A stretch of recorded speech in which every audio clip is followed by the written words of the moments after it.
everyone, and welcome back to Casual Climbers, the podcast by and for beginning hikers. I'm your host, Donna Patrick, and alongside me is my husband and adventure buddy, Roy. Good morning. Good morning, Roy. So in this podcast, we provide you with tips, tricks, and reviews of some of the many hiking trails in the Blue Ridge area. Now, we may be unfit hikers, but we do love the outdoors, and we want to share our experiences with you. In this week's Trail Snacks episode, we discuss Sinking Waters Trail in Warriors Path State Park in Tennessee. Now, this is a fairly short trail, and it's actually one of the few that we may not recommend to listeners. Ready to tell them why? Yeah. So this is Sinking Waters Trail by the numbers. The distance is 2.35 miles loop there and back, and the time it took us was 1 hour and 34 minutes. 1 hour and 21 minutes of that was moving time. The lowest point was 1,296 feet, and the highest point was 1,637 feet. So there's a 341 feet elevation change. Pets are allowed. This is not a mobility-friendly trail. It's not. No, there's a lot of roots and rocks, and then there's some pretty heavy climbing if you take the two loops. So it's a weirdly shaped trail. It is. So we'll get into that here in a minute. But first, to get there, search for Sinking Waters Trailhead in your map app, and that's going to be in Kingsport, Tennessee. Now, the parking area is very small and rustic. It's this dirt circle. Like the other, like it's almost in a neighborhood. It's right in the middle of a neighborhood, yeah. Yeah. And part of the trail goes right alongside this property that looks like it has a vineyard in it.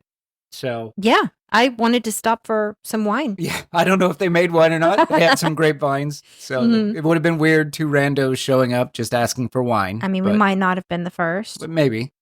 The parking lot can only fit maybe 10 cars if everybody cooperates. Yeah. Right? So when I describe this as being a strangely designed or mapped trail, I kind of mean it. So you could actually do this trail going straight there and back, almost in a straight line, with a small loop with a boardwalk at the end that we're going to get to. And that's not much elevation change, if any. No, not much.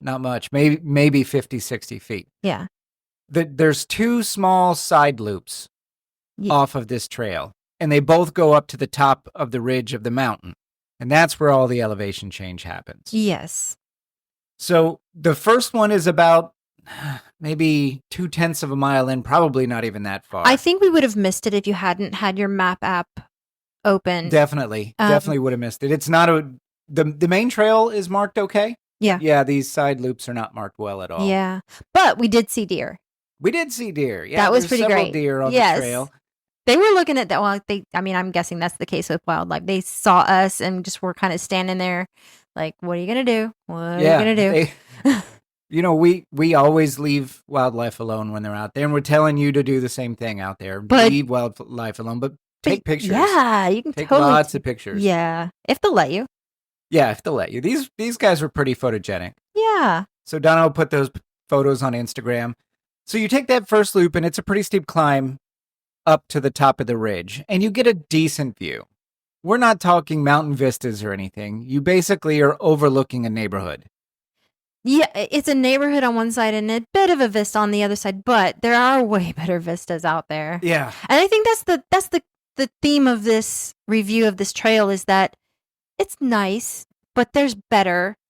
There's better of everything. Yeah. Yeah. I mean, so if you lived in the neighborhood, I could see why it'd be a great attraction. Yeah, I would love to have this hike in my backyard. I mean, except that we have Paris Mountain in our backyard, and exactly, it's better. It's way better in every way you could imagine. Yeah.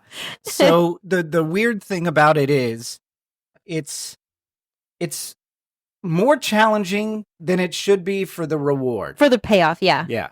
So if you're doing something just to get a good workout, this doesn't give you enough of a workout to make it worth what you go through. Yeah, what you're doing. So it's kind of like not enough to be a workout hike, not good enough views to be an enjoyable hike. Yeah. I mean, there's no waterfalls. Also, let me just qualify this. We went in the winter. There was a chance there was going to be snow. There was no snow. We get excited about snow. We do. So we're past the fall colors. There was no snow. It might be more beautiful in spring or summer. It might have more value to it But even Maybe still, it's just- there's better. I can tell that there's going to be like, Yeah. if it's summer and you want to get your feet in some water or a waterfall or something like, there's just better. Yeah. We have 50 hikes and just doing this podcast and many, many more that we never talked about before under our belt. And this is bottom 3. Yeah. Just based on the boringness of it. And so I don't want to get any hate email from the people that live in that neighborhood if they hear us talking smack about their I don't know backyard if we're going to hike. get any hate email. Okay. All right. I don't think so. We're not hating on them. No. It's not a slight against anybody. It's just a boring trail. So we drove actually a few hours to get to this trail because I heard sinking waters and I read that, there's a stream that like disappears. Yeah. And so I was thinking about that one. Disappearing Falls. That we go to. Yeah. In North Carolina, I believe. Disappearing Falls, I think, is in Oconee Station State okay. Historical Park. Yeah. So then northern South Carolina. Yeah. It's in upstate South Carolina. Yeah. And so I was like, okay, let's go ahead and do this. I read some of the reviews on All Trails and I was like, okay, no, there's nobody's really remarking on how boring or whatever of a trail it is. So I mean, I guess most people, if they do a boring trail, they just say, it was a boring trail. Yeah, and they don't comment about it. Well, okay, so the whole saying, no news is good news, maybe with hiking communities, all news is good news because we don't talk about the bad news. Maybe that's fair. And I mean, so let's just put it out there. Any hike, even a boring hike, is still a hike better than sitting on your couch. Yeah. Watching bad TV. And being in the mountains is way better than being in flat Florida. To us. Absolutely. A bad hike is still better than any day in Florida. So to us. I mean, unless you're my mom listens to the podcast and she loves Florida. So and good for her. It's glad beautiful. She loves it. I love visiting her. I love that she is right on the river and that she has beautiful views. Oh my goodness. For sure. Yeah. But it's not a mountain. So yeah. It's just where we are. Yeah. So at the very end of the trail is a boardwalk that goes over what they call a marsh. Oh, marsh, yeah.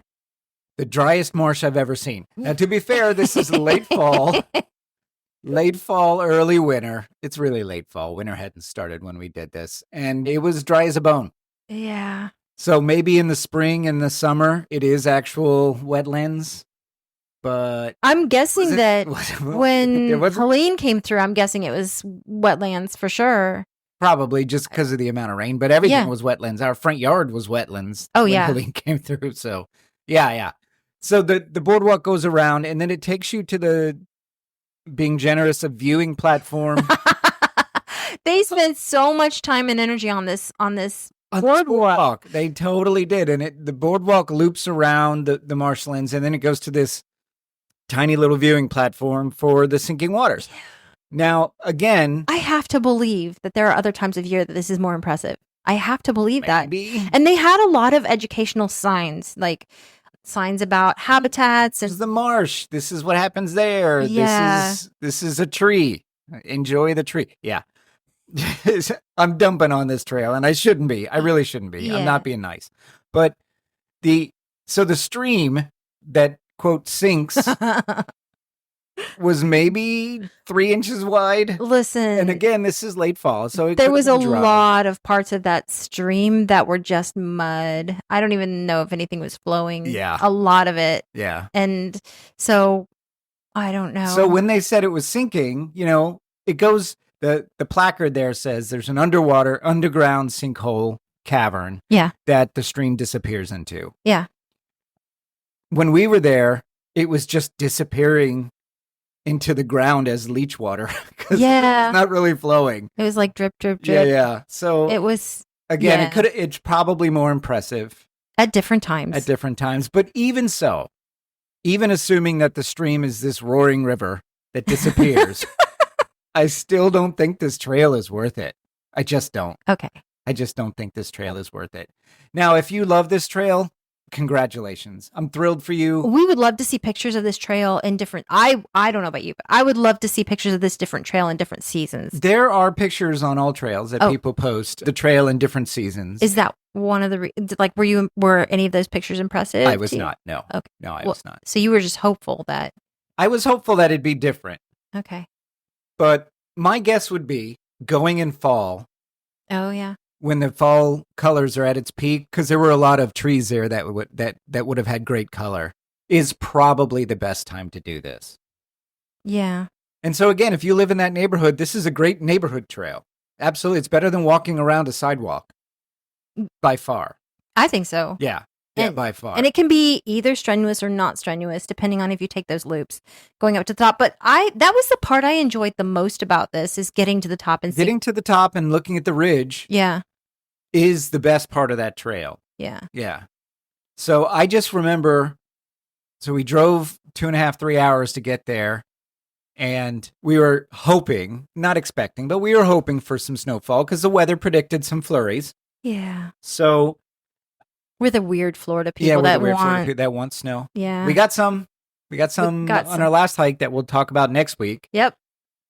So it's funny, we're going to be going from this week, where we don't recommend this trail, to next week, where I can't recommend it highly enough. Yeah. So yeah, I think ultimately, if this is in your neighborhood or you're in the area, okay.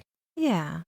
I guess if you have nothing better to do, I'm sure there are better trails around, but if you have nothing better to do, it's fine. It's a hike in the woods, and so that's always a good thing. Yeah, maybe if you're like some 12 and 14-year-olds that they can't drive yet and they live in those neighborhoods and just, they can go across the street.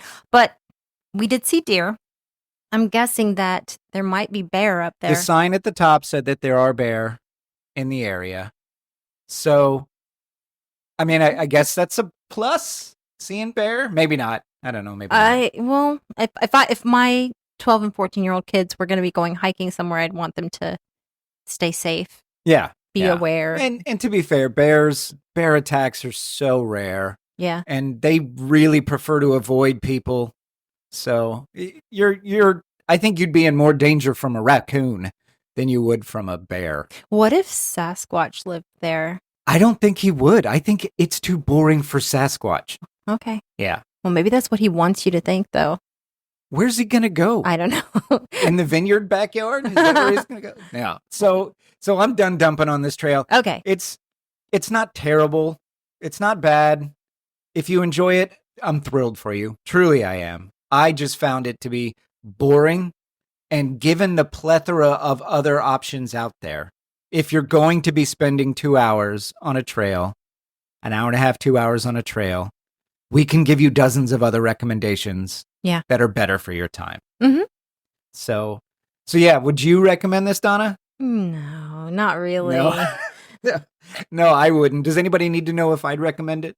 No, I don't think they do. I think you've been saying that the entire time. I've been saying it the whole time. Yeah. All right. So yeah, that's our trail, guys. Sinking Waters. Yep. Trail there. So take what you will from it. Take what you will from it. So that's our episode this week, guys. Sinking Waters Trail in Warriors Path State Park in Tennessee. One of the few, and it might be actually the first that we actually don't recommend going to. Yeah, I can't remember. I don't think there's been one that we haven't recommended. We'll have to listen to our own podcast to find out. We listen to it. Yeah, we do. We listen to it. Yeah, it's medium effort, very, very little payoff, and kind of boring all the way through. Yeah. Well, thank you so much for listening. Please like us and subscribe to us in whatever podcast app you use, and be sure to leave us a review because that's how our show grows. Feel free to check out our trail photos at casualclimbers.com or on Instagram at Casual Climbers Podcast. If you have a question, comment, or just want to drop us a line, you can reach us at casualclimberspodcast@gmail.com. So, Donna, I don't want people to think that I'm hating on this trail. I'm not really hating on it as much as given the amount of choices that we have. One thing I love about you is that I don't have to wonder what you're thinking too often. No, that's a good thing, right? Yeah, it is a good thing. Yeah. Most of the time. Most of the time? Mm-hmm. What does that mean? Just what I said. Most of the time. It's a good thing. When is it not a good thing? Well, maybe there is a time or two that I don't know. I can't think of a specific instance, but those jeans really do look good on you. They do. I promise they do. Okay. We'll see you out on the trail. See you out on the trail.